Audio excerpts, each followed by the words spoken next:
The war in the Ukraine brought rare bipartisanship to the House chamber, where members of both parties rose to applaud Biden when he disparaged Putin.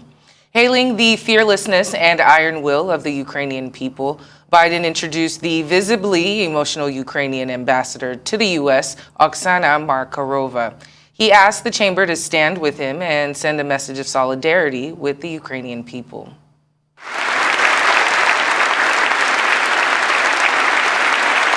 But let me be clear, our forces are not engaged and will not engage in the conflict with Russian forces in Ukraine. Our forces are not going to Europe to fight Ukraine, but to defend our NATO allies in the event that Putin decides to keep moving west. For that purpose, we have mobilized American ground forces, air squadrons, ship deployments to protect NATO countries including Poland, Romania, Latvia, Lithuania, and Estonia. And as I've made crystal clear, the United States and our allies will defend every inch of territory that is NATO territory with the full force of our collective power. Every single inch.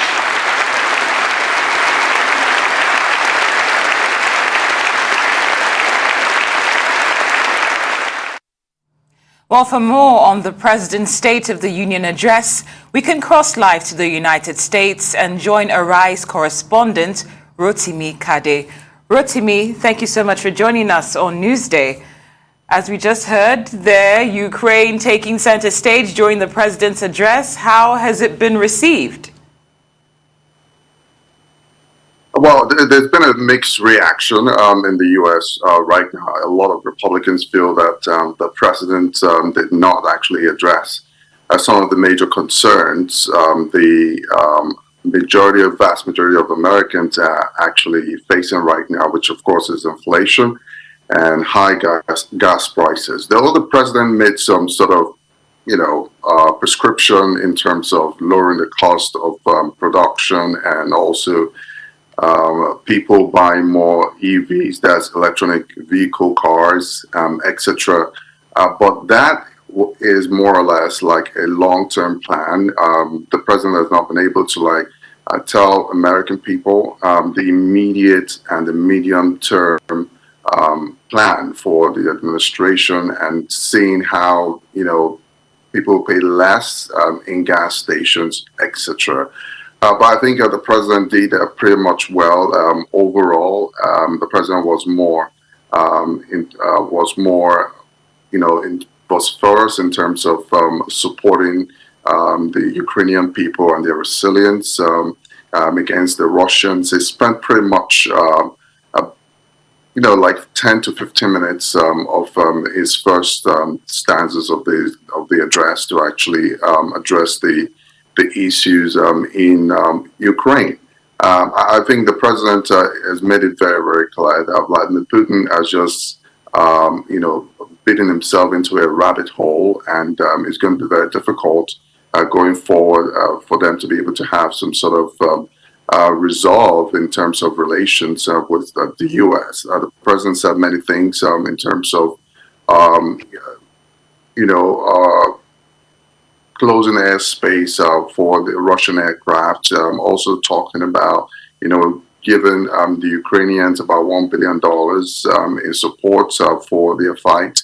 He also talked about, that Russia definitely has done something that brings the West together, I suppose what he thought would not be.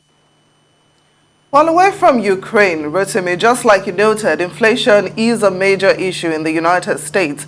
What more did the president have to say on the rise in prices?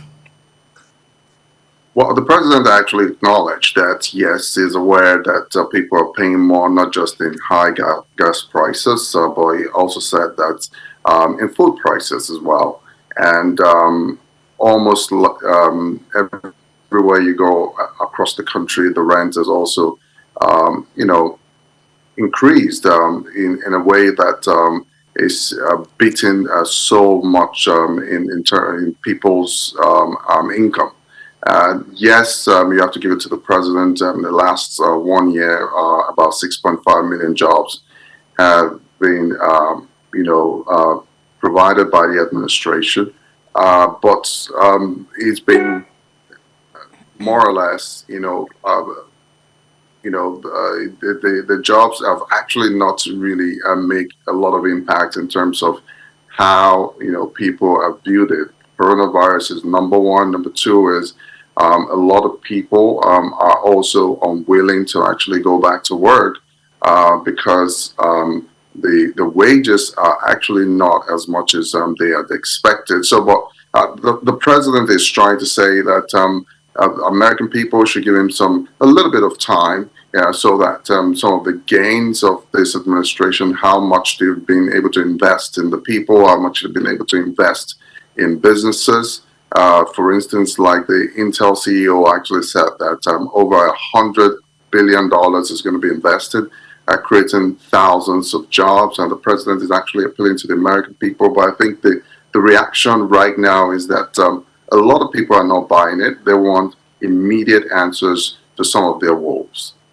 All right. Thank you so much for joining the program this afternoon, Rotimi Kade.